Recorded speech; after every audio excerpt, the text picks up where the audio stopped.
Welcome to the Classroom Practices of Academic Integrity workshop. My name is Kelly Brennan, and I'm an instructional designer for the Teaching Commons as well as the Community Zone, and I work out of the Aurelia campus. I wanted to say a quick thank you to Joel Simmons for inviting me to present today, and a big thanks to all of you for joining to chat about academic integrity and authentic assessments. Some of the outcomes for today's session are listed on the screen.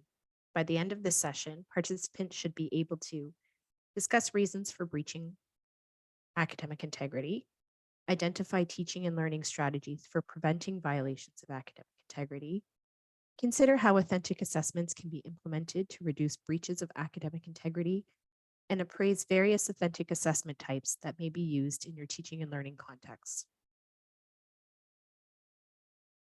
I wanted to start our conversation today by preemptively saying that sometimes academic integrity discussions make me a tad uncomfortable.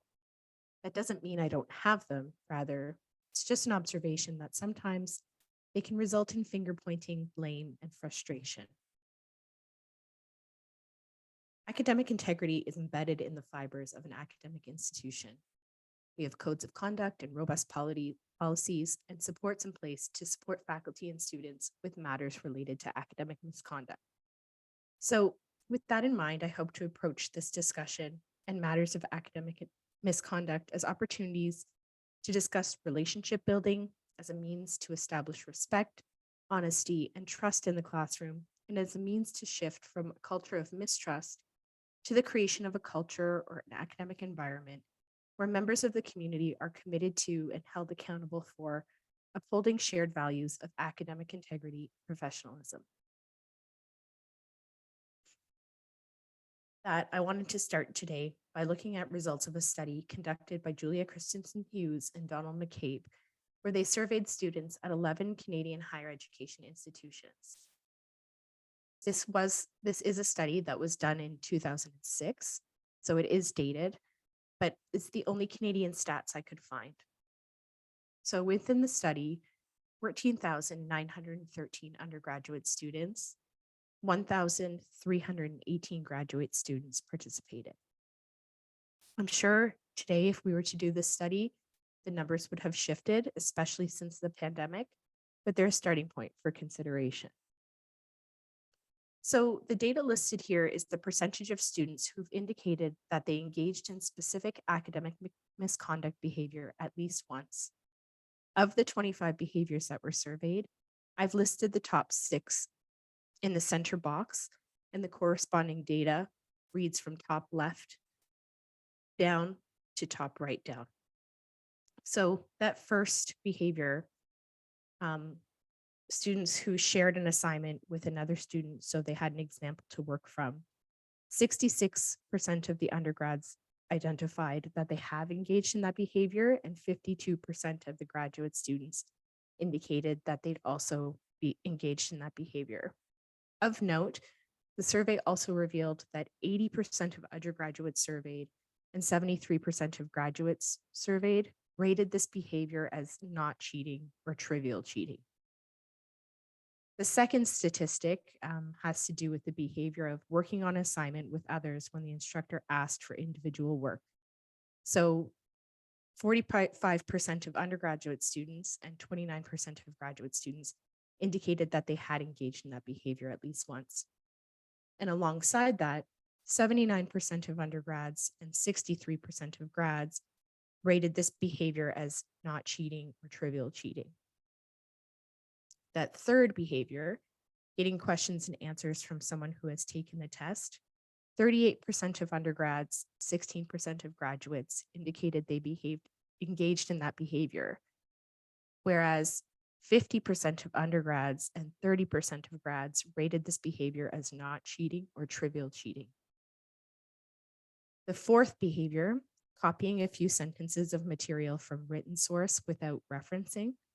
So 5,518 undergrads, or 37% of undergrads, and 316 graduates, which was about 24% of the grads, indicated that they had engaged in that behavior. 46% of undergrads and 33% of graduates rated this behavior as not cheating or trivial cheating. The fifth behavior, copying a few sentences from an internet source without referencing. So 2 out of 5 undergrads, or about 35% of undergraduates, and 1 out of 5 graduates, which is about 22% of graduates, had indicated they engaged in that behavior.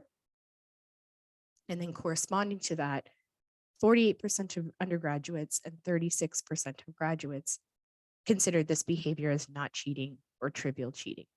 And then that final behavior listed there, fabricating or falsifying lab data, 25% of undergrads, 6% of graduates have indicated they'd engaged in that behavior, and 36% of undergrads and 12% of grads rated this behavior as not cheating or trivial cheating.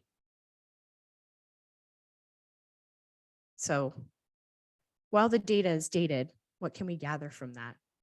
First, we see that the maturity levels of learners seem to be associated with the rates of engagement in academic misconduct. This could be because the implications for their future studies or careers is so far removed from their current situation that they aren't worried about the risks. It could also do with a lack of awareness regarding the importance of academic integrity in academia in general. The next thing we notice between the frequency of reported instances of engaging in a breach of academic integrity and those feelings and beliefs regarding what constitutes cheating or trivial cheating is indicative that they're more likely to engage in academic misconduct if they view it as trivial or not cheating. And this is kind of tied into the next point. Given the social and collaborative nature of learners, it's not a surprise to see that they viewed sharing and working with other students as not cheating or trivial cheating. It's not uncommon for students to study together, share ideas, and talk about their classes with one another. In these instances, students can be both unknowingly and knowingly engaging in academic misconduct. I would also argue this could be said for the using sentences from an internet source as well. Rapid changes in technology have altered how people access and share information. In today's society, if we don't know something, our instinct is to just Google it. And while obtaining information this way is great, we have learning at our fingertips, this can make the idea of intellectual property seem a bit more obscure, especially to younger learners. So we'll chat more about strategies to help with these in a moment. But for now, I'd love to hear from you. I want you to take a few moments to reflect on why you believe students engage in academic misconduct. Once you've written down some of your reasons, review them and then ask yourself why.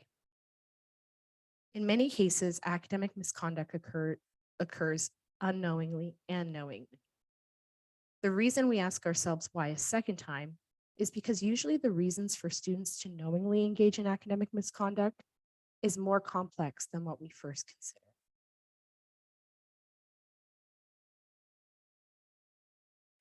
Here are listed some of the reasons or the factors that affect academic misconduct for students engaging in that behavior. In a lot of ways, stress levels and competitive learning environments are reasons for learners to engage in academic misconduct. If students aren't certain of the expectations or the outlines in terms of the academic integrity policies, if the assessment is very high stakes, there could be a fear of failure, and so some students may engage in that behavior. It could also be that students have a perceived lack of ability, so they don't have confidence in their own ability, and so they're more likely to engage in academic misconduct. It could also be there's a perceived lack of consequence, that if they don't know the penalties or if they've seen others engage in that behavior and haven't received a penalty, they may be likely to engage in academic misconduct. One interesting note there is the everyone does it phenomenon. And this is something that I came across in the reading, especially post-pandemic reading, is that a lot of students who admitted to engaging in academic misconduct said that they'd seen peers who were doing it and weren't getting caught or no penalty was occurring for them. So they just figured, well, if everyone else is doing it, then I might as well. Another point is that learners who engage in academic misconduct may be more motivated by grades as opposed to the actual learning itself. Another note is that they could feel anonymous in class, so that they're just kind of a number. They don't really stand out, and so they think they can get away with engaging in academic misconduct. And the final note there, like I'd already said, there could be just a misunderstanding of academic integrity policies. So here are some strategies that we can consider. And I would say these strategies that I've got listed on this page are pretty self-explanatory. You could start by including an academic integrity statement on your syllabus and hold an academic integrity talk in your class. Consider providing concrete examples for aspects of academic misconduct that might be difficult for students to understand. Thinking here something like paraphrasing, modeling what that looks like. Alternatively, you could share examples and ask learners to identify what examples are breaches of academic integrity and why. You can also explain the rationale for your policies. So discuss the idea of intellectual property, the importance of giving credit to others, and also discuss how what they create is their intellectual property, and have them consider what that means when they let others use their work. You can also use humor, share messages from other peers, and discuss the implications of falsifying data, breaching academic integrity code of conduct. And here I've shared some links for a few humorous videos in which University of Alberta students have created an acceptable, unacceptable demonstration. And imagine the world where grades are for sale video is from Ryerson University students who discuss contract cheating. And that third link there is to an LA Times article and is an actual real story of a scholar who engaged in falsifying lab data and the implications it had. You could also invite some key players who support matters relating to academic integrity in the university. Having people come to your class makes these entities seem less ambiguous. It puts a friendly face with the unit that's available for support. And you'll note there that not only have I included Student Success Center and Academic Support Zone and the library, but I've also included health and wellness. And that goes back to that factor of stress as one of the reasons for students engaging in academic misconduct. And that last item listed there is to have students complete the Academic Integrity Matters course in D12, and then asking them to submit their record of completion.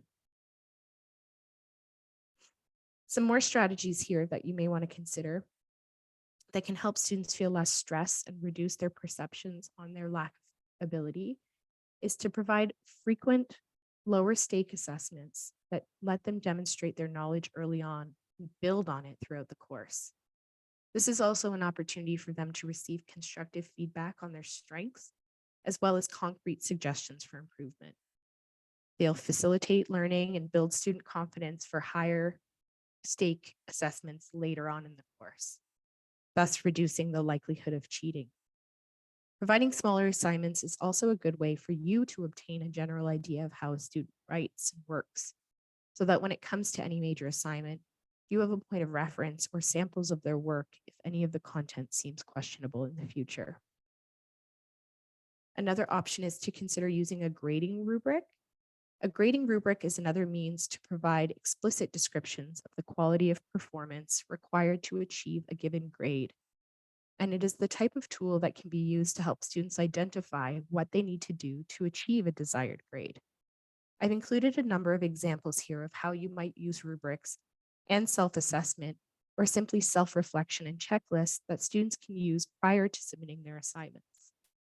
These tools act as an additional reminder and demonstrates the importance of academic integrity and citation for their assignments, and the self-assessment component provides students with an opportunity to assess themselves on their performance on a number of criteria, including citation and referencing. On top of what you include in your syllabus, you may want to consider sharing what you've done in the past when it comes to incidents of cheating and how you've dealt with them. This way, the class can understand the gravity of the situation and that there are consequences for their behavior. Having a set of criteria for how you deal with academic misconduct also provides you with a threshold or line that you use and ultimately abide by to report incidents when they arise. It doesn't leave any gray areas. In addition to this, it's also important to discuss reporting and managing instances of misconduct with your TA or GA if you have one. This way, you're both on the same page with dealing with academic misconduct issues in the classroom. Finally, and a wonderful segue to the next portion of the discussion, is that you may want to consider using alternative and authentic forms of assessment to minimize cheating and breaches of academic integrity. Some of the characteristics of authentic assessments have been listed here. Usually, when you think of authentic assessment, there are opportunities for learners to make meaning of their learning in authentic contexts. Usually, these types of assessments are opportunities for learners to show how they understand or know something, or how they can demonstrate something over what they know. So this looks at process and their thinking justification for their decisions. So correctness is not the only criteria. And listed here are just some real examples of alternative and authentic assessments. So you see for nursing, a case study of a patient and ask students to assess and create a plan of care. It could be an interview with a patient and then again asking for a plan of care. Students can create business plans in business for a real or imaginary company. In computer science, students could be provided with a problematic piece of code and then troubleshoot that problem, or develop a website to solve a particular problem or meet a set of client criteria. For psychology, you could ask students to examine or critique a case study from multiple theoretical positions. You'll see there the public affairs or service learning course could be that learners have to consider how community agency can be impacted by particular challenges. And this could be varied for each student. You could ask students to, in biology or chemistry, to draw a diagram of how a process works, or you could ask them to create a video presentation. And then for history, you see there engage in role play of a particular event in history and describe what might have happened if one element of a historical event had changed. Or you can ask them to take different roles within that period time frame to think about the perspective from that particular person. So here are some of the steps for creating alternative and authentic assessment. The first thing you would want to do is identify the outcome you want to assess. And you can start thinking about that by starting with the sentence, by the end of this assignment, learners should be able to. And then you should usually be able to come up with a list of about 3 to 5 tasks. And so then you can start to think about how students can portray that knowledge of the subject matter by using real world scenarios. So what kind of tasks could they do that would meet those outcomes? And then for criteria, this is really where you're developing kind of a rubric in what will performing or portraying that knowledge look like? What criteria will prove that they understand? So you could start again creating a table. What does excellent look like from a performance or portrayal perspective? And then what constitutes poor? So I've added an example here. Create a digital artifact, a video, blog, podcast, poster that explains the legal concepts covered in the course to date. Select from the one of the following audiences as the target for your artifact: a small business owner, government office, labor, grade 11 class, or an audience of your choice with my approval. See the rubric for this assignment here. So again, you're providing students with variety, and there are a number of ways they could go about completing this task to meet those outcomes. Listed here and linked in this presentation are again a comprehensive list of different types of alternative assessment. And the examples link provided actually gives you more explanation as to what these different types can do. But one of the things I would mention is just to keep in mind what best aligns with your learning goal, what works best for your learners, and what works best for you. Feel free to peruse the list and reach out to a member of our team to talk more about any questions that you might have. Finally, I'll just mention a few of the tools in my course link D2L that are available to help as well. So the groups tool in my course link D2L does provide you with the option to create different groups and then variations of an assignment or an exam with data that's been modified.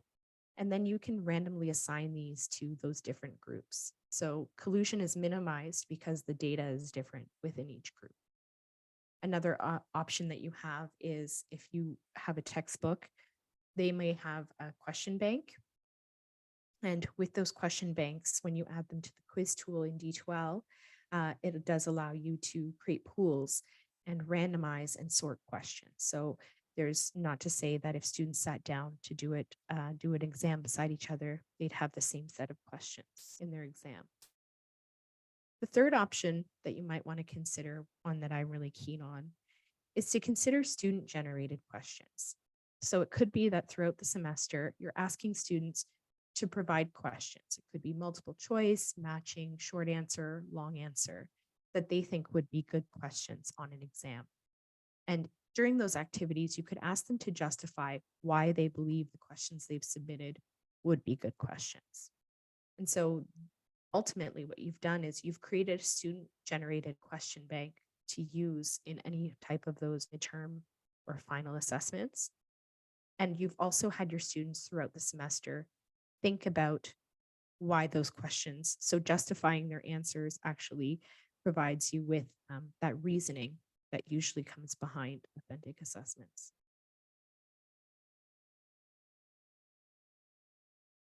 And so for this last activity, I'd just like you to kind of go back and look at those assessment examples. And based on your learning goals and outcomes, think about what examples would work well in your teaching context. And then think about what types of instructions would be needed to go along with those. So those expectations, the how-to for learners, and then think about the criteria you would need to create those instructions and develop a rubric.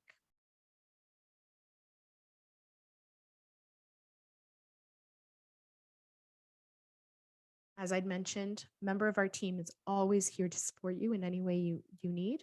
So please feel free to reach out anytime. Thank you so much for listening today and have a wonderful day.